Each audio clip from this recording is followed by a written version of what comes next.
¿Qué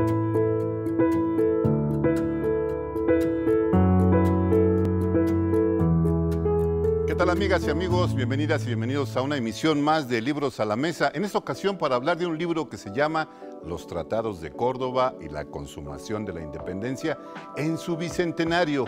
Estarán con nosotros los coordinadores del libro, el doctor Luis Canela Morales y el doctor Héctor Strobel del Moral. Y descubriremos juntos, y como dice Luis Villoro, un pequeño trozo de nuestra historia puede decirnos mucho acerca del misterio de nuestra propia condición. Sean todos bienvenidas y bienvenidos. Esto es Libros a la Mesa.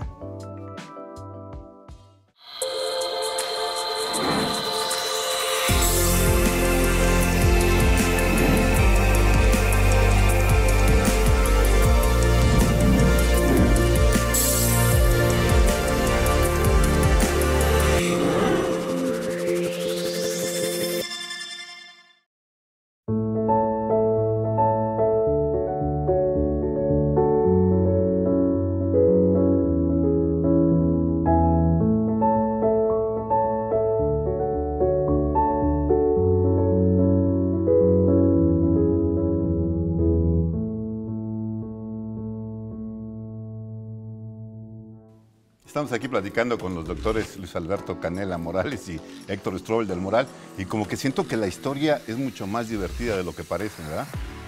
Claro, ¿no? que sí. Tiene su asunto más divertido. Luis, quisiera comenzar contigo. Claro. En este libro de Los Tratados de Córdoba, la consumación de la independencia, te planteas una pregunta o una cuestión acerca de repensar lo que es una conmemoración. En algún texto lo leí. Claro, sí. Ese texto que se publicó en realidad en La Jornada tenía que ver con repensar justamente este concepto de conmemoración, ¿no? ¿Qué significa conmemorar algo, ¿no? En el libro de los Tratados de Córdoba partimos del hecho de que la conmemoración es también una reactualización, en el sentido de que lo que se presenta en el libro son estudios, en algunos casos inéditos, y en otros tantos de una revisión un poco más pormenorizada, un poco más completa, ¿no? Lo he dicho en otros lugares, el libro tiene una de las bondades, es que está escrito por investigadores muy jóvenes.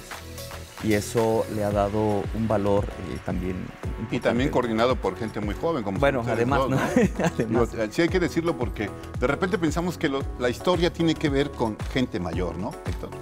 Sí, casi siempre los historiadores que suelen tener más popularidad son mayores. Sí, hablaba hace un momento del maestro Villoro, que es un filósofo, pero de ese estilo es como los maestros, ¿no?, de la historia. Claro. Hay pocos libros, hasta antes de este, que se dediquen, así como de manera profunda, a los Tratados de Córdoba. ¿Por qué será esto, Héctor? Hay muy pocos libros. Realmente la historia de la conmemoración es reciente. Ya se debe más bien al siglo XX. Y únicamente hay 3, 4 libros. Había muy poco. Y el interés más bien había sido llevado al 16 de septiembre, al Día de la Independencia, al 21, a la consumación, y no había habido tanto interés en los Tratados de Córdoba, ¿no? A pesar de que había sido un gran paso a la independencia. Además, siento, inclusive, si me apuras un poco, que está más tratado el plan de Iguala, que es un antecedente, y no ese periplo de Iguala a Córdoba. Claro, sí. ¿No? Hay como un... ¿Por qué es esto? ¿Por qué no entiendo? No acabo de entender esto. Es algo bien curioso, ¿no? Porque realmente en febrero del 21, cuando ocurrió este contacto entre Iturbide y Guerrero, fue básicamente el primer antecedente de la independencia. Hubo una unión entre ambas ideas de independencia y de nación, y a fin de cuentas fue la que más pervivió en la memoria, ¿no? Pese a que los Tratados de Córdoba son ya el antecedente más directo. Y hay una reunión de textos, Luis, de gente muy preparada, como dices tú, muy enterada del tema. ¿Cómo se dio digamos, reclutamiento de escritores? Fíjate que nosotros comenzamos el trabajo en septiembre de 2020. Un año antes, en realidad, comenzamos a trabajar el libro, y yo ya conocía a Héctor por trabajar algunos temas. ¿Se caían bien? Nos caemos muy bien. Y entonces le planteó el proyecto de armar un libro conmemorativo en ese rótulo conmemorativo, y nos damos a la tarea de buscar a estos jóvenes investigadores y a proponerles ciertos temas o los temas que ellos mismos ya venían trabajando con tiempo, ¿no? Pues fue un gran reto porque eso implicó trabajar con gente a distancia. O sea, hay que recordar que 2020 era el año de la pandemia. Entonces fue muy difícil estar trabajando a distancia, correos y demás. Pero bueno, se dio un bonito libro, ¿no? Sí, y además este hecho en especial de los tratados de Córdoba surge en un contexto de guerra en los cuales durante 10 años había habido anarquía en el país, ¿no? Sí. En efecto, sí, durante mucho tiempo había habido guerra y ya lo que se deseaba era una paz. Ajá. Ya fuese independentista, de corte monárquico o de corte republicano. Y hablamos de la guerra como un asunto a lo mejor muy abstracto, pero ¿cómo era la vida de los mexicanos en esa época? Porque sí, es importante conocer cómo vivían nuestros antepasados, ¿no? Cómo padecían esos excesos de la guerra. Eso es algo muy curioso porque hay que tomar en cuenta que prácticamente la Nueva España había estado pacífica por muchos años. De repente se viene una guerra muy fuerte como es la Guerra Civil de Independencia y lo que ocasiona, según varios historiadores como Juan Ortiz Escamilla, es que cambie la dinámica política de México, ¿no? Por muchos años estuvimos fincados políticamente a una dinámica en la que la guerra era una forma de hacer política. No en balde muchos de los primeros presidentes fueron militares. Claro. Sí, claro. Y bueno, en este contexto de México, en esa época, se encuentran dos líderes, de alguna forma, que son dos facciones que se van a confrontar o a tratar de hacer de alguna manera de que no se haga tan grande este conflicto como son Iturbide y O'Donoghue, ¿no? Y lo que encuentra O'Donoghue cuando llega es un país pues dividido, ¿no? Que está en un proceso como de entendimiento. ¿Cómo ves tú, Luis? Sí, claro. Bueno, pues tú corte, mejor tú respondes esa pregunta. Sí, porque iba a decir otra cosa, pero iba a ser una burrada. Mejor no, sí. Responde tú esa pregunta. ¿Repites la pregunta? Sí, mira, llegan dos líderes que son muy importantes de dos facciones, que son Iturbide y O'Donoghue. Y O'Donoghue se encuentra un país pues que está un poco dividido, que ya de alguna forma ya no es la unidad que él piensa que va a seguir al imperio. Pasa algo bien curioso con eso, porque cuando O'Donoghue llega a México, en efecto, encuentra un país dividido, pero él ya de por sí tenía ideas de la independencia. Incluso desde el viaje, incluso desde antes, acordémonos de que él era liberal, era masón del rito escocés, él tenía ideas de que la nación debía de ser independiente, de que se debían de crear repúblicas. Entonces él ya llega con esta idea, ¿no? Y encima se encuentra en una situación así en la que ya la división no puede ser mayor, ¿no? Ya prácticamente el país se encuentra en manos de los insurgentes, pues es fácilmente de esta manera que se logra la independencia. Y además hay este asunto de la esclavitud, ¿no? Ah, sí. Que de alguna forma, no sé si, para mí fue una sorpresa enterarme de que había un asunto de esclavitud tan acendrado en nuestro país. A ese tema es el que me refería yo con la actualidad de un trabajo como este. Me estabas contando, ¿no?, que Cintia ganó un premio por ese trabajo. Y justo cuando nosotros, cuando yo me entero, cuando los lectores se enteran de ese tipo de trabajos, de ese tipo de estudios, pues genera este tipo de impresión, ¿no? Dices, mira, qué interesante ver que todavía este proceso de esclavización, de esclavitud, estaba pues, ahí, ¿no?, arraigado. Eso es lo que, insisto, te hace que el libro sea y adquiera un tenor muy actual, ¿no? Sí. Muy revitalizante. En realidad lo que el libro buscaba era eso, un trabajo revitalizante y ya no estar con los mismos trabajos un poco ya más o menos conocidos incluso. Y a esto apoya mucho la visión de diferentes investigadores y escritores, ¿no? Claro que sí. Sí. De instituciones, diría yo. Y de instituciones sí, también. Hablamos de investigadores, pero no podemos dejar de mencionar que pertenecen, por ejemplo, al Colegio de Michoacán, al Colegio de México también, la UNAM, la Universidad Veracruzana, con la doctora que escribió este texto sobre las mujeres, Celia del Palacio, claro. Y entonces es trabajar no solo con ellos, sino con todas las instituciones. Y bueno, por supuesto, sin dejar de mencionar el trabajo del INER, ¿no? que fue quien, digámoslo así, dictaminó, ayudó a colaborar de principio a fin con el trabajo, que recibieron el trabajo de una forma pues con emoción realmente, ¿no? Sí, de hecho, esto que mencionas de Celia del Palacio, del texto que escribe, también esto que dice ella de que las mujeres de la independencia están como vistas de ladito, ¿no? Como... Pues esa es una línea que ella ha trabajado durante mucho tiempo, ¿no? ¿no? Mucho tiempo, sí. Sí, y que de alguna forma, inclusive tenemos una imagen de algunas heroínas que no es la real. Claro. ¿A qué se debe todo como supresión de la realidad de las mujeres en aquella época? Es un tema que de hecho es más profundo de lo que parece, ¿no? Ya se ha escrito bastante literatura al respecto, ¿no? Creo que Simone de Beauvoir ha sido de las principales autoras al respecto. Y pues ha sido la sumisión de la mujer lamentable durante años en la historia por el hombre. Y bueno, ya este asunto de los tratados de Córdoba también es el resultado de un reconocimiento del líder que manda el Imperio Español, O'Donoghue. Esto se da, como dices tú, Luis, porque O'Donoghue venía como ya con esa idea de que, además, él no estaba tan de acuerdo en que siguieran las cosas como estaban, ¿no? Ah, lo dijo Héctor.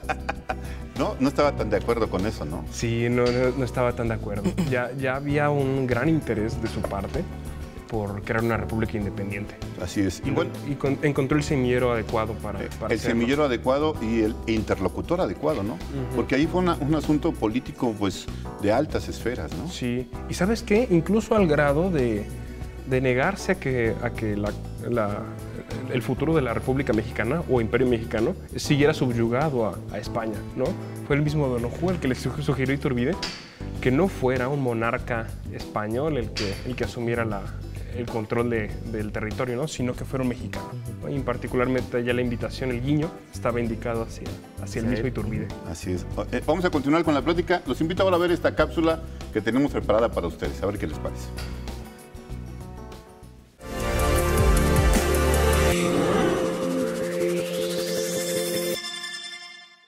Nos encontramos aquí en el Colegio de Veracruz, excelentes instalaciones con el rector, el doctor Mario Raúl Mijares Sánchez. Doctor, gracias por su anfitrionía, muchas gracias por recibirnos. No, al contrario, la verdad es que me siento muy feliz el hecho de que nos hayan visitado, porque sí es una manera de mostrarle, ¿no?, a los jóvenes, pues, el tipo de instalaciones que tenemos. Esta es una parte importante de este colegio, pero tenemos también un campus, ¿no?, y que espero, ya lo anunció el señor secretario de Educación, que vamos a construir aulas nuevas en un terreno que tenemos allá. Entonces, ya nos está presumiendo usted. Debe ser, muy bien. Ser, ¿no? Oiga, y a partir de este libro de los tratados de Córdoba en el Bicentenario, ¿este será el modelo más o menos editorial que tendremos en su administración?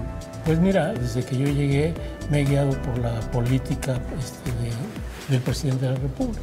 Entonces él anuncia ese día la cuestión de los festejos que se va a dar el Bicentenario, y yo al otro día ya le estaba yo encomendando la tarea a los dos coordinadores que hicieron este libro, ¿no? Ellos ya tenían un buen adelanto cuando vino el Colegio de México y el Colegio y les presentaron su proyecto, pero nosotros ya habíamos ganado. Ya habíamos ganado. Digo habíamos porque estamos en Veracruz. Claro, claro, sí. Esto me dio muchísima, pues mucha felicidad, ¿no? El hecho de que, bueno, pues habíamos ganado el brinco al Colegio de México, entonces ellos invitaron, y ya entonces fueron invitados por nosotros, y finalmente los tratados de Córdoba salió a través del Colegio de Veracruz, ¿no? Yo creo que es un libro técnico en un aspecto, pero también tiene una narrativa muy interesante. Eso sí. Hay una narrativa ahí que atrapa. Eso sí. ¿Cómo fue este asunto de elegir a los doctores Canela y Strobel como los coordinadores del Bueno, libro? mira, el doctor Canela es desde aquí investigador del Colegio de Veracruz. Él coordinó. Yo normalmente siempre les delego, no solamente delego la responsabilidad, sino también les delego la autoridad, ¿no? Ya si se equivocan, Sí, sobre ellos. No, pero entonces salió bien la cosa, Sí. pues que ya se sigue trabajando aquí, me imagino. No, sí. ya se pusieron una palomita, ¿no? Sí, oiga, Así es. y además este momento tan importante de la historia de México como es la firma de los tratados de Córdoba, ¿cómo hacer que la gente común, la gente de a pie, no solamente hablo de México en general, sino los veracruzanos, se acerquen a un texto tan interesante? Pues mira, yo lo sigo diciendo que todo debe empezar, y lo ha dicho el presidente de la República, desde la primaria. el hecho de que, bueno, se dejaron de llevar a cabo estas posibilidades de lo que era la educación de libros de texto gratuito con una visión... La filosofía, la historia. De la Constitución que teníamos del 17, que era precisamente una posibilidad con estas características. Entonces yo considero que debería haber sido o debe de ser desde la primaria, en la secundaria, no lo sabemos muy bien, ese amor, ese cariño, ¿no?, a la lectura, que no sea de que vas a competir con este modelo de competencia es horrible. Pues le agradezco mucho la entrevista, la plática. Conocerlo ha sido un placer, de verdad, doctor. Se lo agradezco mucho. Además, es usted un egresado del CCH Sur, ¿cómo no? Con eso, CCHeros. Ya con este saludo sello de la amistad, espero que sea a partir de ahora. Muchas gracias por recibirnos aquí en el Colbert. Acérquense al Colbert, es una opción muy interesante, educativa de nuestro estado, aquí en Jalapa. Nos vemos. Hasta la próxima. Gracias, doctor.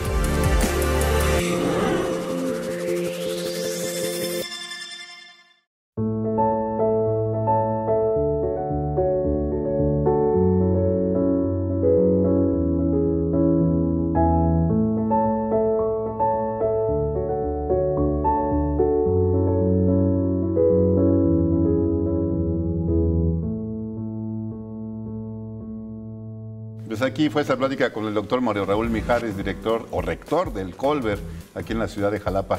Luis, ¿qué tan importante fue el apoyo de las instituciones para la consecución de esta edición? Fue muy importante, muy importante. Como lo platicábamos hace un momento, el trabajar con otras instituciones educativas desde el Colegio Veracruz, apoyados en el INER, apoyados por supuesto en la editorial de gobierno, permitió que tuviéramos este libro conmemorativo con un éxito que me acabo de enterar, se sigue promoviendo bastante, ¿no? Ahora, hay algo que no hemos mencionado, es que además de este libro en 2021 se publicaron otros 8 libros, ¿te acuerdas que allá en Córdoba también los presentaron? Pero este tenía la peculiaridad, insisto, de ser un libro muy completo, de tener el respaldo incluso de Secretaría de Cultura, por ser justamente eso, ¿no? Un libro novedoso, muy bien articulado, con trabajos inéditos, con trabajos muy bien estructurados, precisos, y que además te dan siempre esta idea de que se puede leer la historia de una manera diferente. Puedes verla actualizada totalmente. Sí, estamos acostumbrados a pensar que México es un país independiente, ¿no? Que es un país que decide sobre su futuro, ¿no? Que esto es parte como de lo que nos rige como nación. Y en aquella época se instauraba una nación soberana, independiente. El Imperio Mexicano se llamaba. ¿Qué tan soberano e independiente era ese famoso Imperio Mexicano, Héctor? Es un tema bien interesante todo esto que planteas, porque era una monarquía constitucional, ¿no? Eso es lo primero que hay que dejar claro. Iba a ser una monarquía regida por una constitución y además iba a haber un congreso. Okay. Pero en este imperio, su emperador no quería quedar en estos términos, ¿no? Su emperador deseaba, es decir, Iturbide deseaba tener mayor poder, mayores facultades, y entonces constantemente entraría en roce con este congreso y con esta constitución. Hay que acordarnos que es justamente este problema que tiene el que lo lleva finalmente a cesar a algunos diputados e incluso a frenar el Congreso, ¿no? Un poco en sus mañas de intentar alcanzar la autoridad absoluta. Pero además de eso, es esta decisión la que lo hace que finalmente lo cesen. Finalmente, por esta razón, hay un plan nacional encabezado por Santana en Veracruz, que después se extiende a otros estados, que es finalmente el que acaba con este primer imperio mexicano. Sí, y bueno, cuando uno lee el libro, platicaba con ustedes de que descubres muchas cosas muy interesantes y redescubres, porque uno lo ve en la primaria, en la secundaria, a personajes como Iturbide, que yo me doy cuenta de que la historia de vida de Iturbide tiene que ver con la independencia de México, ¿no? O sea, es como un periplo también personal que lleva a que se consuma. Yo creo que son muchas historias las de Iturbide. Incluso tenemos un texto en el libro que escribió Joaquín Espinosa, donde nos muestra otra cara de Iturbide, nos muestra la cara del Iturbide contrainsurgente. Exacto. Y es algo bien interesante porque Iturbide contrainsurgente es un Iturbide muy bárbaro, muy sanguinario. Él durante muchos años se había dedicado a perseguir a la gente que buscaba la independencia de México. Esa había sido su tarea y a partir de eso él ascendió de capitán a general, ¿no? Su carrera se debió a eso, a la persecución contra la independencia. Y no es sino hasta 1820, por razones un poco debatibles y también que en la actualidad se siguen discutiendo, que cambia de decisión, ¿no? De pronto por cuestiones tal vez se dicen de tendencia hacia el conservadurismo, de tratar de que no se aplique la Constitución de Cádiz nuevamente a la Nueva España, de incluso de ascenso propio de poder, él cambia de decisión, ¿no? Y ve una oportunidad como este asunto de la independencia para él llegar a las grandes, altas esferas del poder. Sí, y bueno, estas anécdotas que platican también de, por ejemplo, la entrada de Bustamante allí a la Alhóndiga de Granaditas y el retiro de las cabezas de los insurgentes de las cuatro esquinas, son, dices, nos remeten a un presente que sigue todavía en nuestro país, ¿no? A esta manera de ser tan sanguinarios, ¿no? ¿Qué podríamos encontrar más en la historia de México que nos llevara a reflejarnos? Como decía al principio, ¿no? Esta identidad que tenemos, pero que no sabemos que tiene todos estos antecedentes. En efecto, ¿no? Hoy en día vivimos una situación muy violenta. O sea, no sé, Luis, pero no es sorpresivo encontrarse descabezados en las calles, ¿no? Justamente como en estos tiempos de guerra. Y ahorita, a reserva de lo que Luis nos pueda decir sobre sus reflexiones filosóficas sobre la guerra, hay realmente todo un entramado al respecto, ¿no? Porque una guerra, conforme más se prolonga, más violenta suele ser.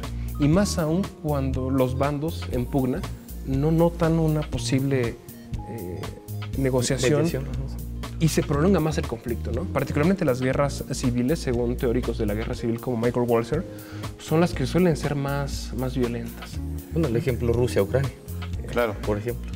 Y es una guerra actual, presente, digo, la omitimos, la obviamos, pero vamos, hay dos naciones en guerra. Sí, y aparte, digo, en este concepto, insisto, en este concepto de la guerra como la vivimos ahora en Ucrania o como la vemos a través de la televisión, porque ahora la vemos, ¿no? Pero en aquella época los mexicanos la vivíamos. Insisto, ¿cómo era la vida de esa gente? ¿Cómo salías a la calle? ¿Cómo era tu vida diaria? ¿Cómo era la rutina de una familia?